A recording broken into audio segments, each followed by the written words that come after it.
first of all, again, we're all looking at my PowerPoint presentation on the DISC personality profiles and communication. My name is Maureen Colvin. I'm the Learning and Development Specialist in New England for RE/MAX INTEGRA.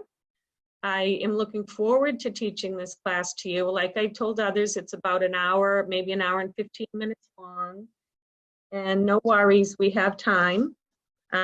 It won't blend into another session of any kind, but I like to be respectful of the time you've blocked for this class. And let me just, what we got going on here. More time. Good morning, everybody. Hey, Melina, hi.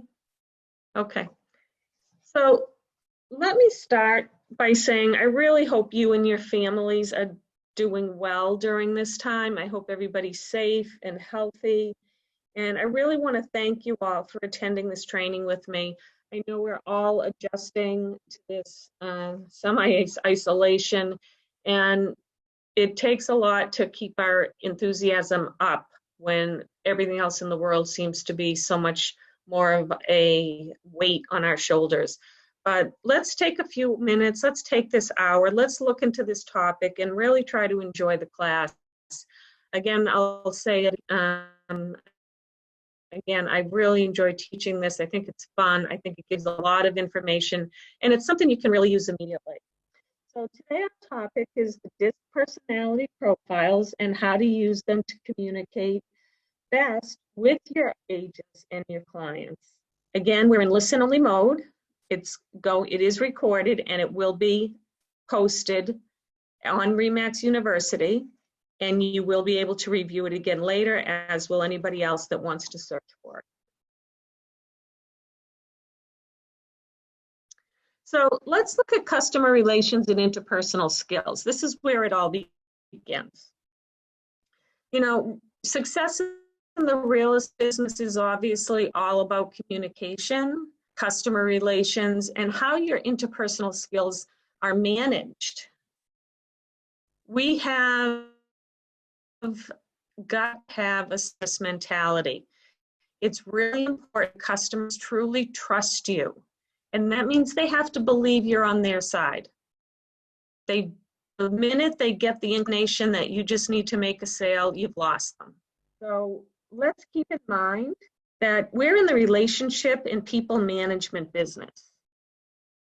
Interpreting needs for people is really a highly desired skill.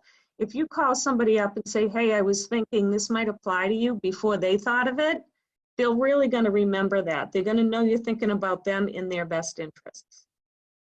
On this list, you see a few things. Honesty, of course. The minute you're not honest, you get found out and that relationship is really damaged. Follow through is huge. Don't just get a listing agreement, have it signed, and then kind of wishy-washy stay in touch. It's really important that you follow through on all your communications. Be confident.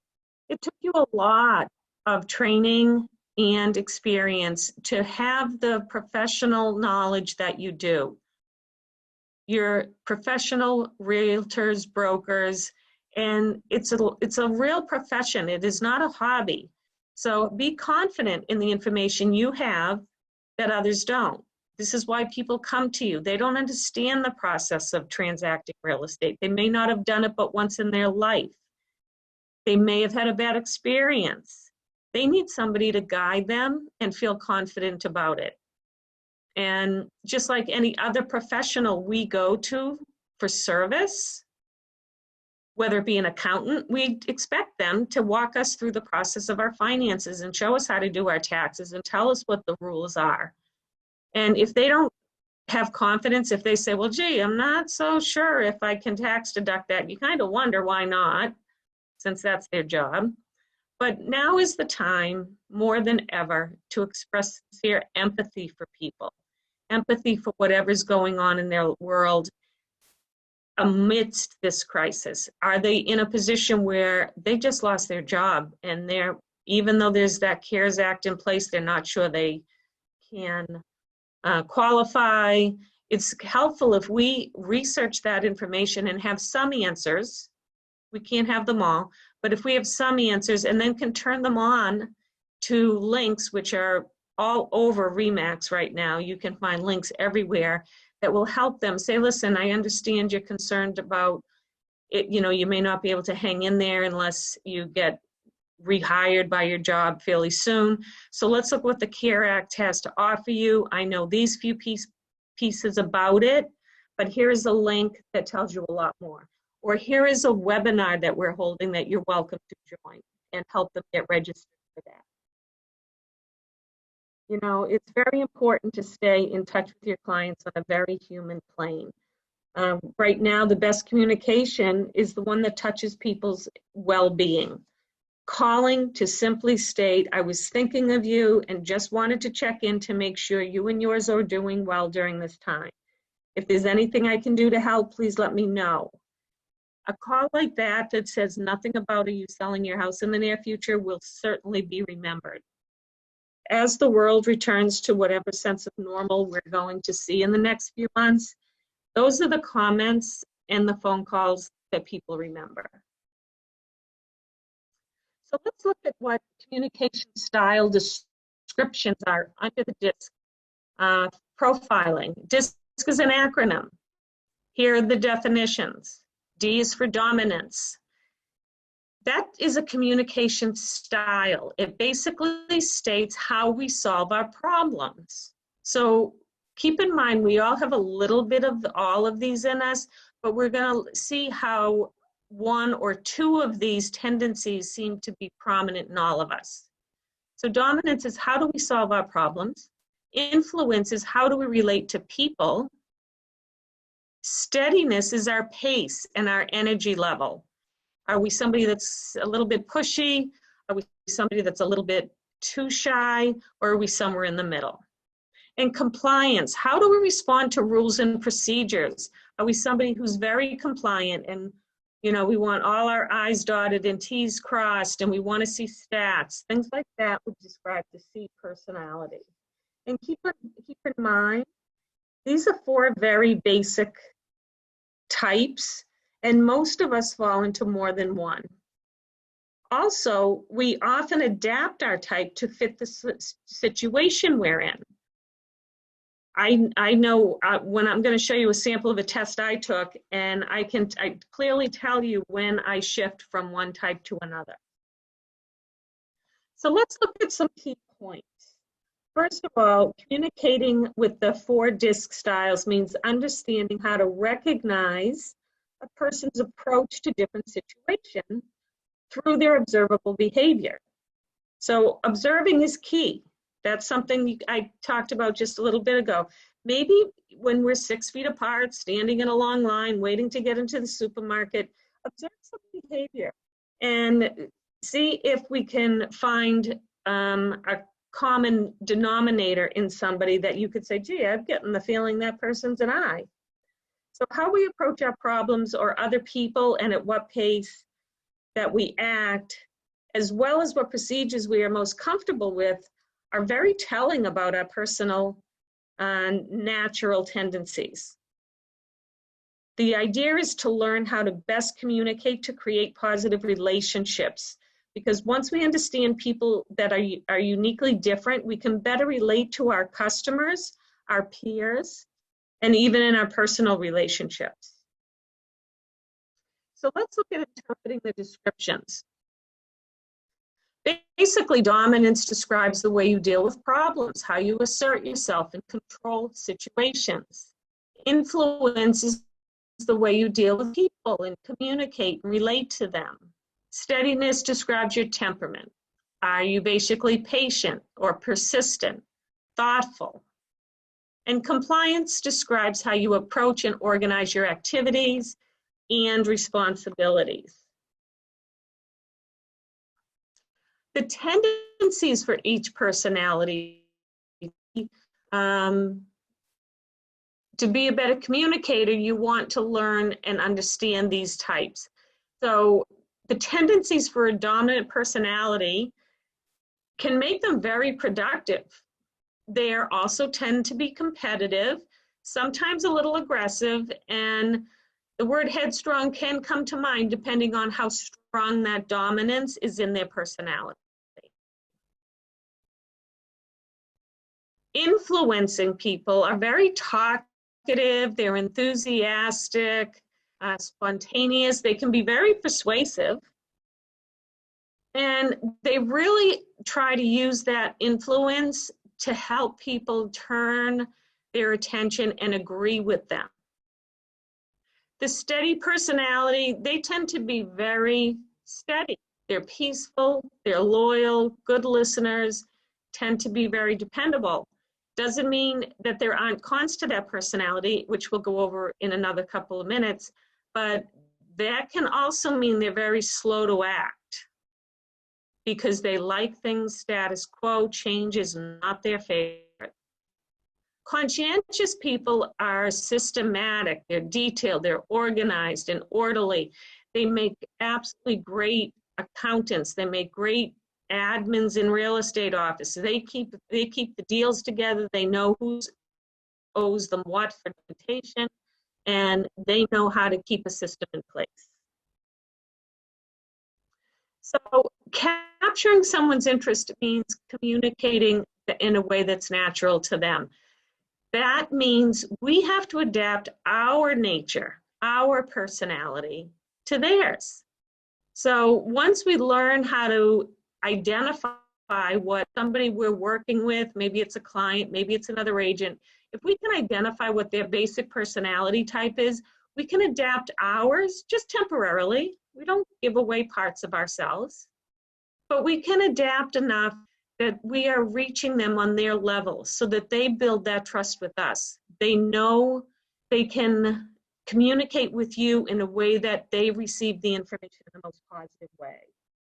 And let's note that no one personality type is better or worse than any other. What's important is to know how to deal with them. Now, communicating with the high D personality. Here's a couple of keys. First of all, we don't want to ramble or waste their time. They really want the facts. They want to know why they should take action that you're suggesting. And one of the things they're very cautious of is they do not want to be taken advantage of. So they have their antenna up, and you have to be a little bit conscious of that. So even if you made a very simple, innocent statement, make sure that it couldn't be interpreted in a way that could cause them some doubt. Stay on task. Try to be very clear and specific to the point. This is not the personality you want to try to build a personal relationship with during a business meeting or a lot of chit chat. They're going to tune that out. They're going to see it as a waste of their time, and they're going to want to get back to the point at hand. Be very prepared with the objectives you want out of a meeting with a high D and any requirements of them that you're able to clearly explain. When you show them a contract, I highly recommend you give them advance time to see it. Maybe send it to them in advance, because they're not going to just take something you shoved under them 5 minutes after you identified it and sign it. So try to give them an advance idea of a blank document that has the same features in it as something they're going to have to sign, whether it be a disclosure or a listing agreement. Give them an opportunity to look it over and be very well organized when you're asking them to sign a listing packet. You want to show up, you want to have an explanation of each, you want to give them time to review it, and be very well organized. Also, present the facts to this personality type in a logical way. Plan your presentation efficiently. One of the best tools we have at RE/MAX is the listing presentation that you can find in the resources folder, either via Launchpad or Max Center. But we also have the resource marketing guide, which is it's about a 60-page document that you can scroll through. It tells you what we have for marketing, And when you see something you want, you simply click on that page and it will take you directly to the folder where that product is. And it saves you a lot of navigation. That is a class I teach specifically. I may be bringing one forward in the near future just to do virtually, which I hope you will all join if you see that advertisement, because then you receive that document as a follow-up and you can begin to use it. What it supplies an agent with is a downloadable presentation that they can use over and over again, and they can edit it to their liking. They get a large template with 49 slides, and then you naturally will narrow it down depending on the client, depending on the property, and you will present perhaps 10 or 12 of those pages, and then save the template for the next listing appointment. And those pages you choose for the second appointment might be quite different, but the template provides all of the information you could possibly want to mix and match. So you also want to provide alternatives and choices, because the D personality needs to make their own decisions. You don't want to just say, this is what I suggest for a price, and that's what we're going to do. You want to offer them a pricing strategy. Maybe suggest, listen, if we go, this is the median price, this is what my CMA shows, this is where I believe we're going to sell.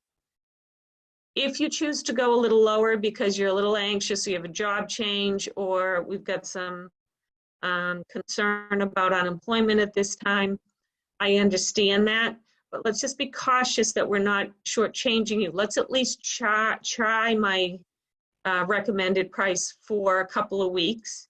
And if it doesn't get the offer that we expect, then we can make a change, but at least you know you tried. Same is true when it's a high seller's market and we're getting multiple offers. And even though the CMA is telling you it might sell right in this medium spot, you're going to have sellers that say, hey, everybody's getting whatever they ask. You may know that's not necessarily true. Some of it happens, but not all the time. You might again say, let's give that 2 weeks. And if that's 2 weeks doesn't produce what we expect it to, then we bring it back to the minimum price. So that is one alternative as to how you can provide choices so that they can make their own decisions. And if you really have to tell them something that you disagree with about their process, please focus on the facts and not their personality. I'm going to take a second just to check our chat box.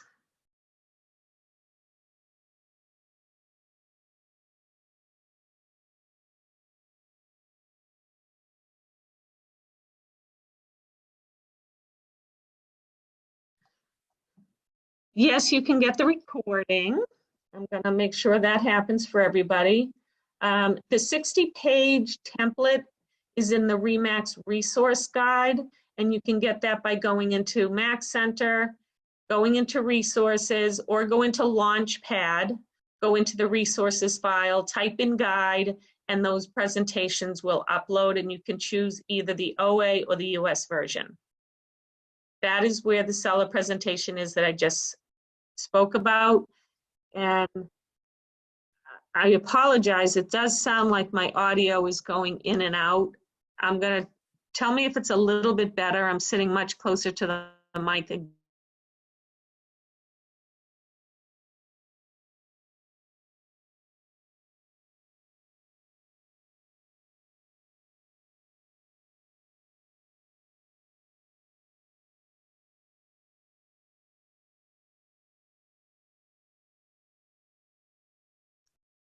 Can't hear me. What is going on there? I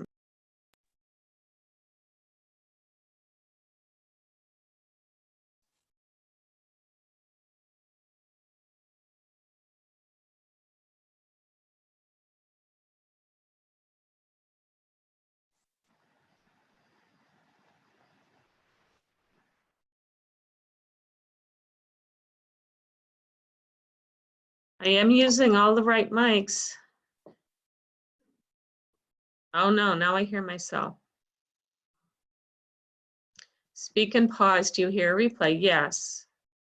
Okay, so now you can hear me again. Okay, let's keep moving along. Next is the communication with the high I. First of all, they want to talk and really create a social environment. So what you want to do is start by talking to them and asking about their ideas. What are the ideas and goals of this transaction on your end?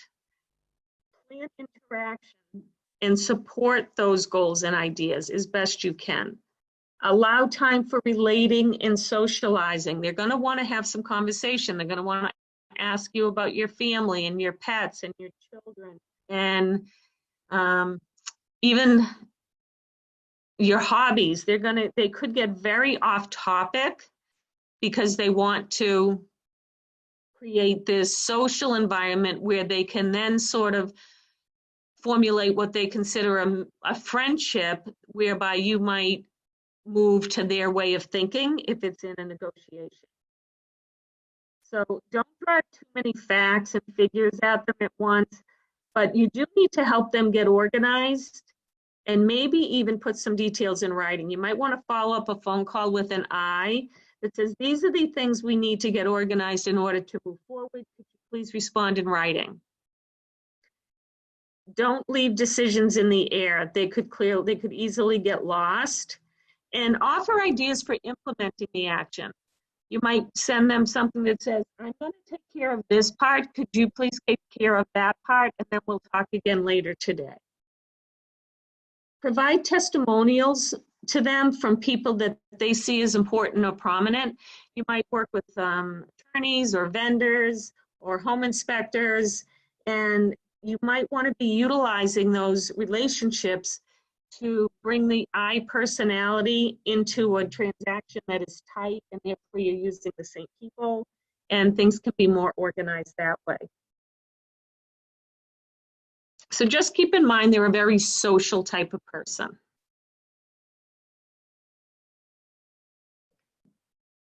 All right, communicating with the S. This is the steady personality. Don't rush into business or the agenda. Okay, you need to show them sincere interest in them as people and in their families. One fact about an S personality is that they absolutely will not move unless they believe everyone affected by their decision is going to be okay. So and don't forget now, you could run into, we're all working with multiple people at the same time. You might have decision makers on a transaction whereby some of the D personality, one's an S personality, and then you have a third party who might be, maybe it's a father that's offering a down payment and he might be the influencer. So you have to be able to sort of combine your communication and at least give each of them a part of what it is that they receive information with the best way possible. So again, with the S, they're going to be thinking, if I make this move, are my children going to be okay? If I make this move, are we going to be able to afford it? If I make this move, will my best friend miss me? There's going to be all kinds of thoughts that go through their head. So what they need from you is a little bit of confidence and a little reminder, let's talk about why you put your house on the market and why you originally believed the children would be better off in the school system. And I do understand that it's a little bit concerning to make these changes. Not everybody's comfortable with change, but maybe I would certainly be happy to take you to the local elementary school. My children went there, and I'd be happy to introduce you to the principal, who would then maybe schedule a tour. And that might help you feel better about where they're going to be and know that they're going to thrive. And children will adjust in a happy environment. So let's go check that out for you. That's a wonderful service to provide a client, and especially a person with an S personality. So you want to show sincere interest in them as people, draw out their personal goals and objections. Do not force them to make a quick response. They will simply do nothing.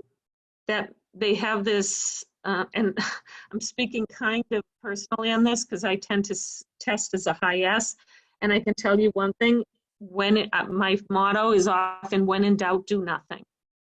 So I would rather miss an opportunity or wait until I'm sure before I put my name on anything. Present your case logically and in a non-threatening manner. Put it in writing so they have time to absorb it. Definitely keep it personal to some level. Ask some specific questions. You know, how are you going to how are you going to get all your children transferred to their new sports coaches? Do you need any assistance with that? I know the coaches at these particular schools, and I'm sure they'd be happy to spend time with you. Please listen carefully. Being interrupted by a steady personality really makes them feel inadequate, and you want to make sure that doesn't happen. So they do get good feelings, and you want to make sure that when you're working with them, you're recognizing the tendencies that could come to the surface. So let's look now at the high C. The high C is very analytical. You want to approach them in a very direct, straightforward way. Build your credibility. Show them different sides of the issue. Show them what it would look like if they were to take out a shorter term mortgage that has an adjustable rate versus a long-term mortgage, or even better than that, hook them up with your mortgage broker who can explain those pieces. You might know the generals, but say, that's generally what I understand to be true.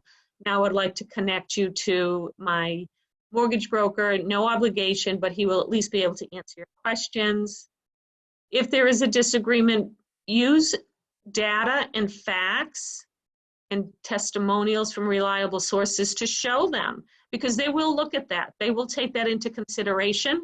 They're not going to block it out. They're going to look for facts. Okay? Be clear about your expectations and your deadlines. And don't be too informal and casual. Of course, you can be a little bit personal. We all should be in any one of our transactions. I'm getting some notes. If you excuse me a minute, I'm going to have to look at that again. Pardon?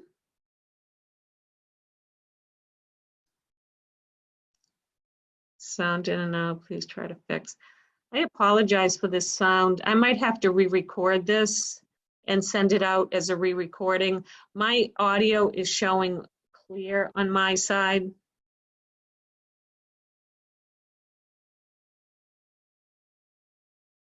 I clearly am talking into the mic, so I'm going to have somebody look at this. But worst case scenario here, audio settings. Let's look at this. Volume is fully up.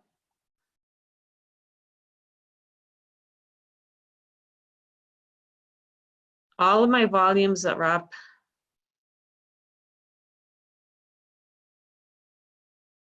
I see speakers correct. Volume's high, test mic. Is that any better? No, that didn't help. That's just testing. Automatically adjust volume. Maybe I'll try that. Let's look at it again. Can hear you now. Take some positive pauses in a long sentence. I can hear just fine. Can you now hear me just fine? I just did another adjustment. Hear fine. Yes, okay, finally, good Lord. Please excuse that. So let's continue. And like I said, I will review this. And if the audio is not perfectly clear, I will re-record it before I send it to you. But I don't want to take any more time away from the regular presentation. So let's look at communicating with the high C. as I just finished that, let's now look on to the next slide. All right, agent personalities and how they relate to their jobs. First of all, if you're working with agents that have dominant personalities, what you're going to find is this group is really naturally very productive. They are also very competitive. They're very good at cold calling if they have a system in place. So that's a good thing to know if you're hiring or if you want to look for team members. It's nice to have people in that category.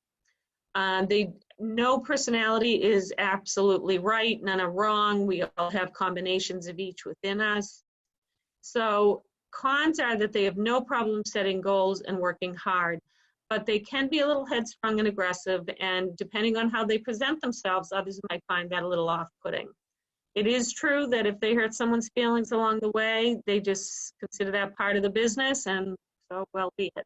A few examples you might recognize: Barbara Walters, Gordon Ramsay, he's never afraid of hurting feelings, is he? Margaret Thatcher, powerful people.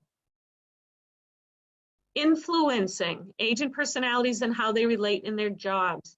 Here we go, influencing people. This is a very outgoing group that's talkative. They're very enthusiastic, and they use their influencing tendencies to really try to persuade others to their way of thinking. So in a real estate transaction, you have to be aware of where the conversation is going, and you need to bring them back on topic.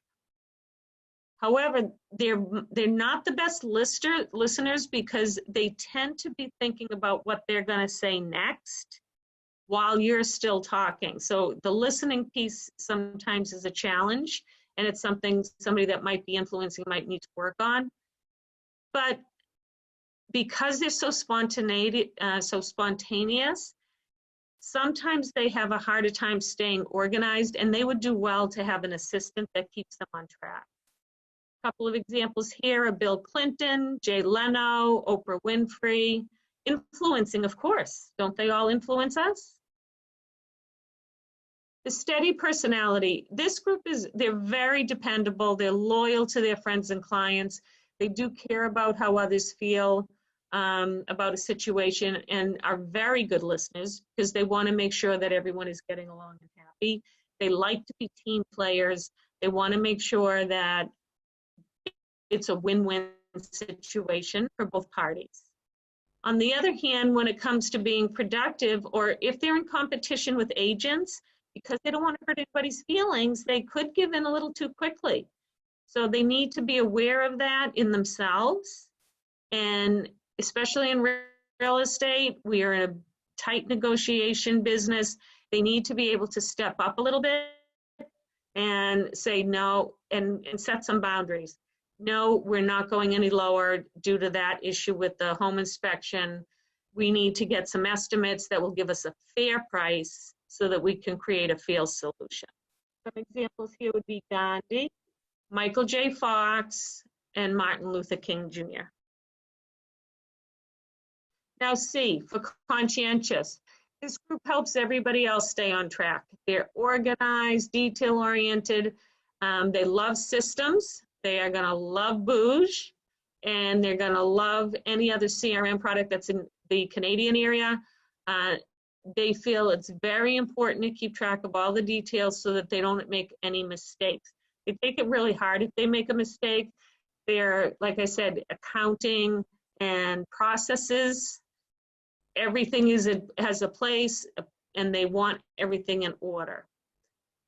They can have a little bit of a hard time getting out and talking to others because they're so bogged down in the details that persuasion isn't their highest point.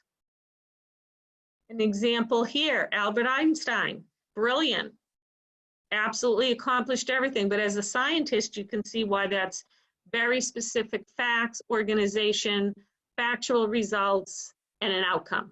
And that's what his concentration is. Bill Gates, he didn't build that company because he didn't pay attention to detail. Jacqueline Kennedy, also a very conscientious type.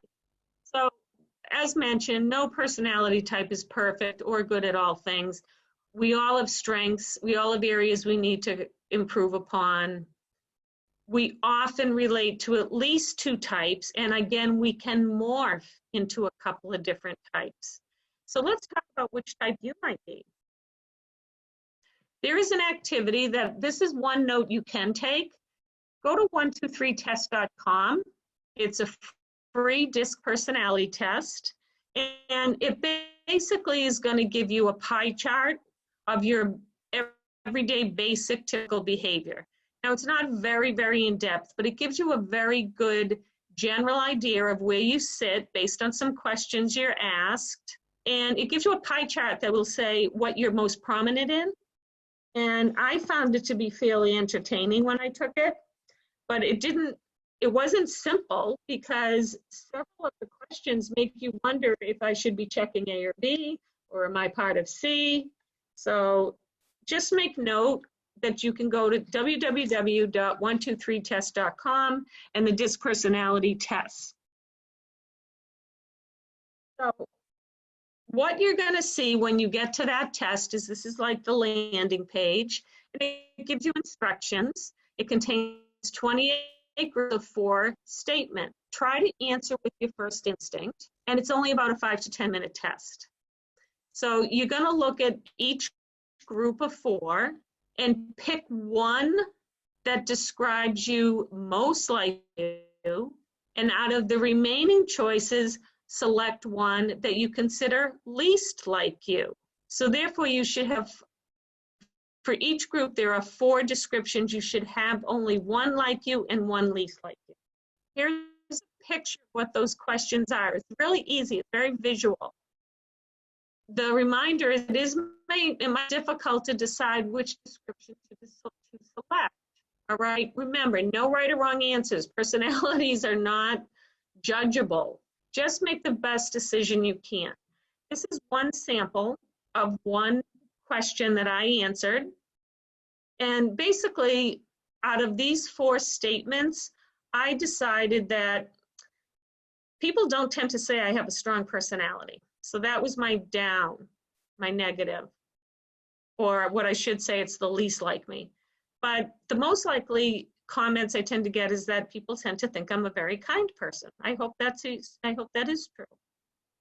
On this question, it says, I find it difficult to relax. To be perfectly honest with you, no, I find it very easy to relax once I have the time. I try to prioritize relaxing, rest time, entertainment, exercise. I think it's important for general health. I have a very wide circle of friends. I have a very close group of friends, but it's not a very wide circle. I do believe I'm always ready to help others. I think it's why I do what I do. I thoroughly enjoy helping people. I want to see others succeed. And if I can help them by teaching them anything new or clarifying things for them, that's one of my favorite things. And so I chose that as my most likely characteristic on that question. Now the pie chart is what the result was. It showed me 46% of my personality is the steady S. Move this. Then it showed me 24% was in compliance. That means I'm pretty organized. Dominance came into the picture, fairly equal to compliance, and my influencing was less prominent than anything else, which means I'm not overly talkative, and I do love to socialize with close people, but I'm not going to every party in town and just want to talk to a bunch of strangers for the sake of doing so. So I tend to stay within a smaller group of people that I know and trust, and just who I am. The interesting part I want you to note is this C for dominance. That shows a fairly good part of my personality, but this is the part I've adapted to. Naturally, I am fully an S. B, compliance, yes, I tend to do what's right, and I do want to make sure my ducks in a row, especially if I'm teaching. I want to make sure I have the right information. The C, dominance, that's my adaptive personality. That's the one where if I'm in a situation in business, most likely, or if I'm training and I have to manage a classroom, or when I was in the field and I was dealing with a challenging transaction, I morphed myself into stepping into that dominance so that I could do the job that needed to be done at that time. And it actually shows up in certain situations, but it's truthfully not my real nature, it's my adaptive personality. Your pie charts are going to look very similar. So let's talk about using your DISC knowledge. What's an objection? They are basically concerns about the process. It gives you an opportunity to elaborate on your value and a glimpse into how you handle stress and uncomfortable conversations. Sometimes I teach classes just on this to give people role play opportunities so that you can get a little bit more comfortable with some scripts we deal with. What we don't want an objection to turn into is an argument. There's no reason to become defensive, and you really don't want to give it more than 15 minutes in order to resolve it. 15 minutes should give you an opportunity to determine who you're dealing with, why they have the objection, and what information can you give them in that 15 minutes that will help resolve it. So let's look at some common objections. We've all seen and heard these. Will you lower your commission? The other agent said it was worth more, and we're interviewing more agents. So how do we handle them?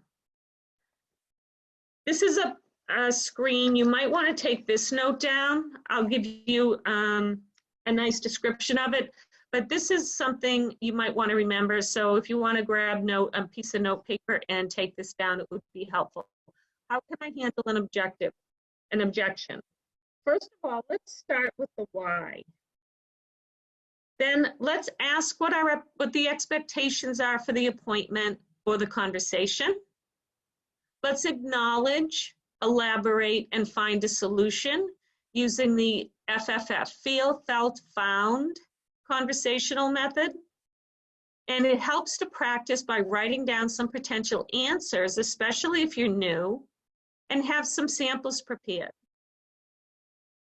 The important thing to remember is don't get defensive by jumping into what your commission includes or all the work you have to do. Basically, why opens a conversation.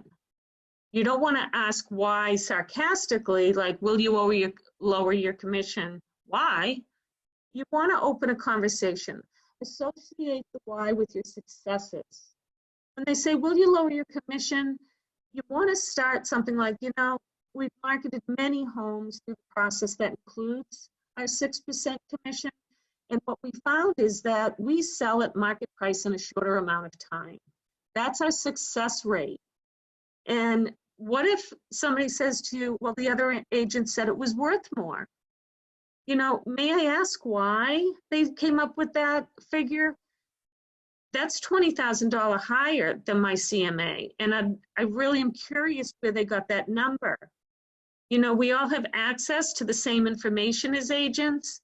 And the comparables I've used, as you can see, are very similar to your home. The similar location, similar age and condition, size. The process of a CMA takes those into account and then recommends the best sale price in the shortest amount of time. And taking a listing at a much higher price can cause delays and ultimately mean you have to pay more mortgage payments, more taxes, and you could miss the market where buyers who would have bought in the correct price range have moved on to find other properties. And to be honest, we want to be in the business of selling your property, not just listing it.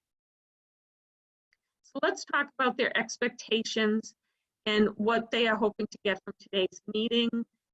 Find out, have they ever been through the selling process before? That will give you a lot of information.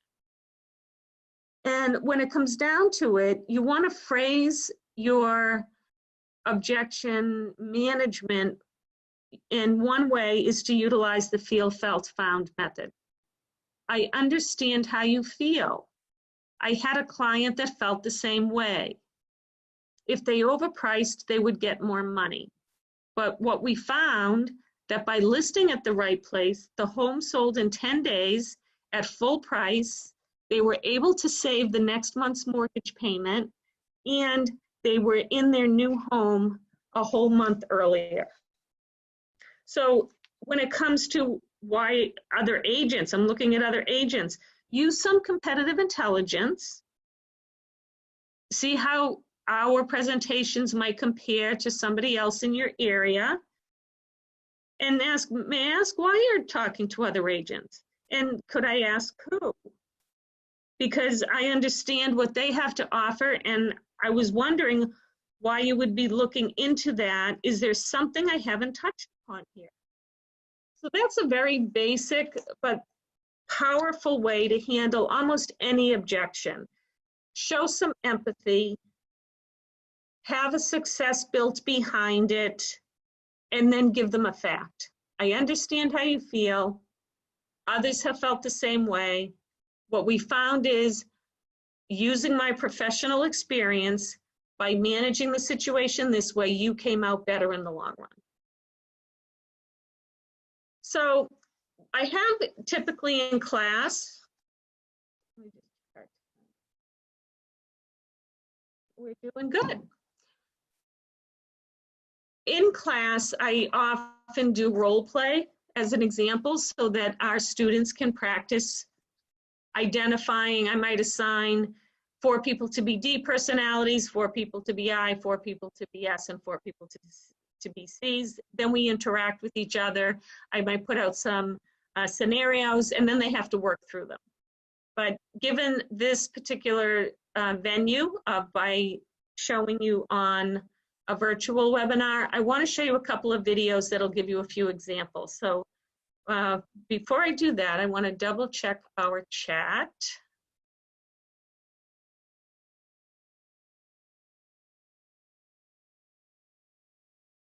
Let's see.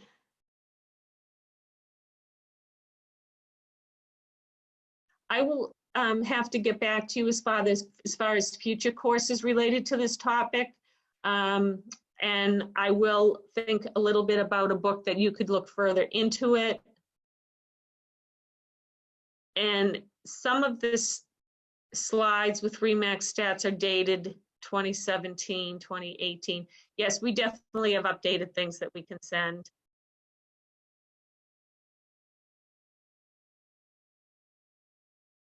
And I will definitely be sending anything that, if this needs to be updated in any way, I'll certainly be doing so before it gets distributed.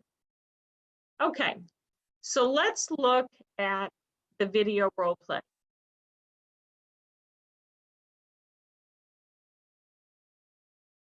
And here's the introduction video. Please make sure that you can see and hear this. Send in the chat box if you can. I'll try to adjust. Hi, I'm Amy, and I'm a real estate broker. Today we're going to talk about different personality types and how to deal with them when negotiating real estate deals.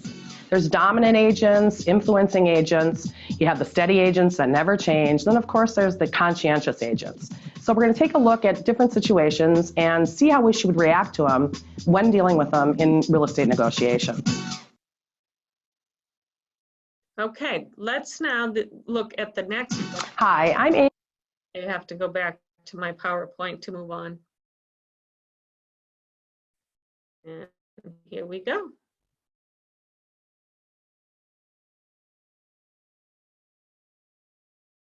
All right, so now we're going to listen to a dominant agent, and I'm going to let the video speak for itself here. So now we're dealing with the dominant agent, Kurt. He's going to be calling me and he's going to insist that I get a counteroffer signed today. He's really going to pour on the pressure. I think he's calling now. This is Amy. Hello, Amy. This is Kurt. Yeah, my sellers at the Main Street property need that counteroffer signed. How soon can you get it signed and back to me? Yes, the property on Main Street. I remember. Yeah, if you could have that signed today, we'd really be in business. You know, is that the counteroffer that you sent me this morning, Kurt? I have given it to my clients to review. Great. I'm sure there are no issues for them. Have it signed today and we're in business. Okay.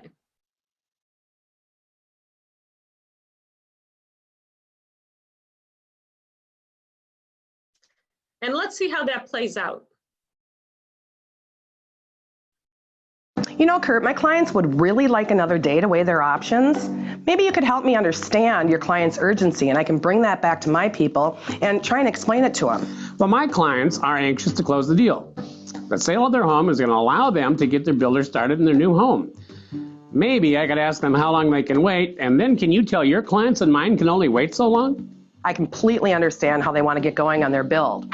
You know, something that might work for everyone here is I'll let my clients know about your people's urgency, and maybe I could ask them if they could decide a little bit sooner, maybe by tomorrow.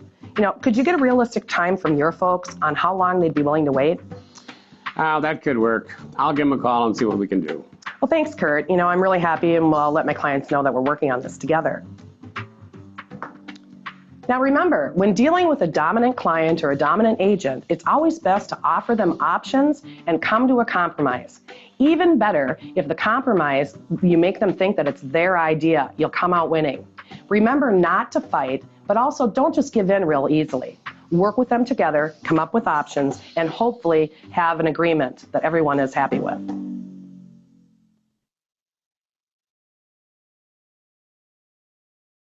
All right, that was the dominant agent example. Let's now look at the influencing agent. Sue is going to call Amy and try to persuade her with her influencing tendencies to get her clients to sign a counter offer. And let's watch this together.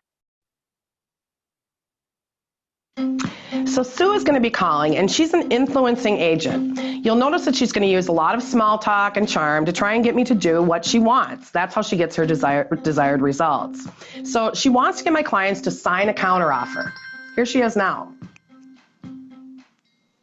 This is Amy. Hello, Amy. It's Sue. How are you doing today? Hi, Sue. Yes, how are you doing? Let me guess, you're calling about the Broadway Avenue property. You know me too well. Beautiful day today, isn't it? Great summer we're having. You know that Broadway property is a real beauty. Your buyers are going to love it there, especially in the summer with that great backyard. Do you think your buyers, charming family that they are, will be signing the counteroffer today? My sellers are really looking for an answer soon.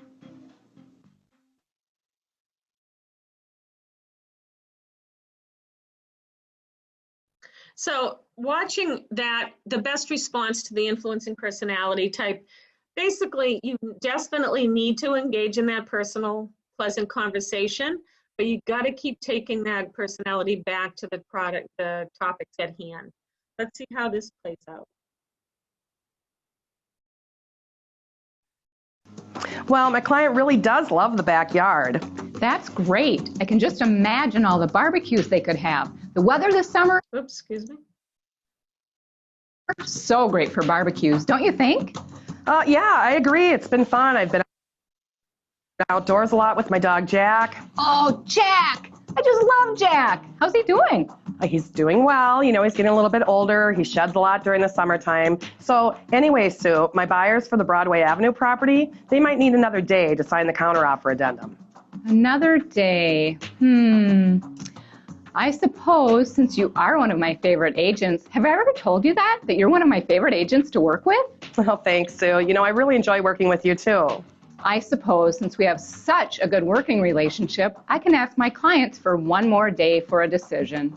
Well, great. Thanks. I really appreciate it, Sue. I'll be in touch. You have a great day. As you can see, dealing with the influencing type can be a challenge. You'll want to engage in the conversation and have pleasant conversation with them. But it's easy to get off track, so you might want to keep a list of the topics at hand. Make sure that you always bring the conversation back to the topic so that you can resolve what it is you need to resolve.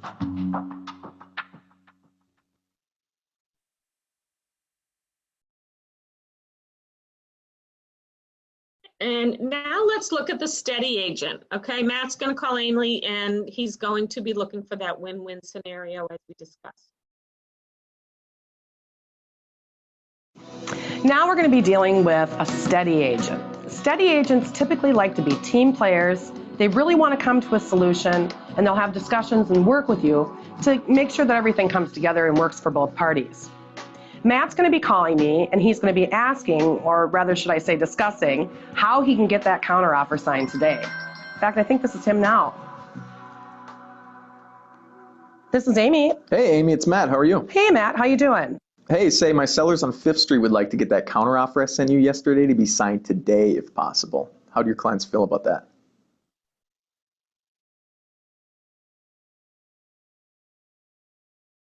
Let's look at what the best response to talk about how this needs to be good for all parties. First of all, we know that Matt wants to work together for a common goal. What you want to do is make sure he understands that you appreciate his work and that we're both looking for a win-win. Flat out rejections may not be effective with those agents because they want to be team players and work together. And also keep in mind, if you're dealing with an S client, that client, if they feel pushed whatsoever, are going to dig their heels in and not do anything. And you might have to start to re-reel them in following something like that happening. So let's see how it plays out. Oh, okay, Matt. Yeah, the 5th Street property.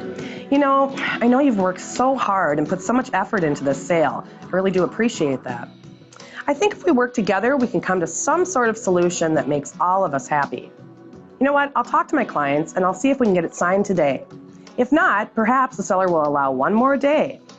I don't want to make my buyers feel pressured at all. Yeah, I think that'll work. Thanks for understanding. I'll work with my clients to come up with something everyone will be happy with. Thanks, Matt. Much appreciated. So you can see that working with a steady agent, you need to address all the issues and make sure that all of the parties are happy. Be sure to thank that agent for all of the hard work they did. Remember, they're team players. They like to feel like they're working together with you. It's a good idea to not flat out reject them. Remember, they're team players, and who else would you want to work with but a team player?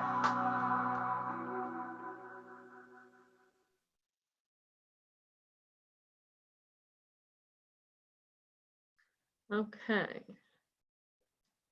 All right, now let's look at the C personality, the conscientious agent, and let's see how this video takes place.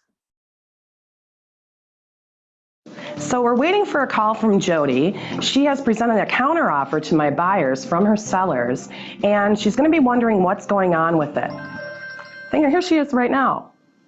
This is Amy. Hi, Amy. It's Jody. I'm calling about the 2nd Avenue property. I had sent you a counteroffer yesterday. It's been 24 hours, so I'm wondering if your clients are going to sign it. As you can see in that one, Jody's very to the point. She's looking at the facts, and an offer went over. 24 hours is standard. Haven't heard anything. I'm going to give you a call, and the direct question came right out. Are they going to sign it or not?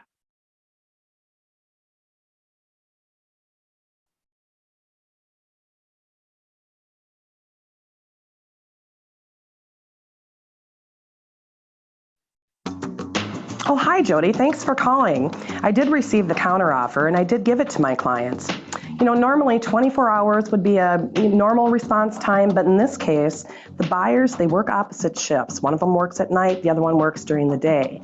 And in order for them to talk, they need another day at least in order to make a decision. That makes sense. Well, thanks, because giving the extra time will benefit you and them in that they can review the offer when they're not sleepy, they're not tired, and hopefully we can come to a resolution together. Okay, I'm sure my sellers will understand. Well, thanks, Jody. I'll be in touch tomorrow then. Now, as you can see in this situation, appealing to Jody's logical side and coming up with a solution for her and her clients is the best way to move forward.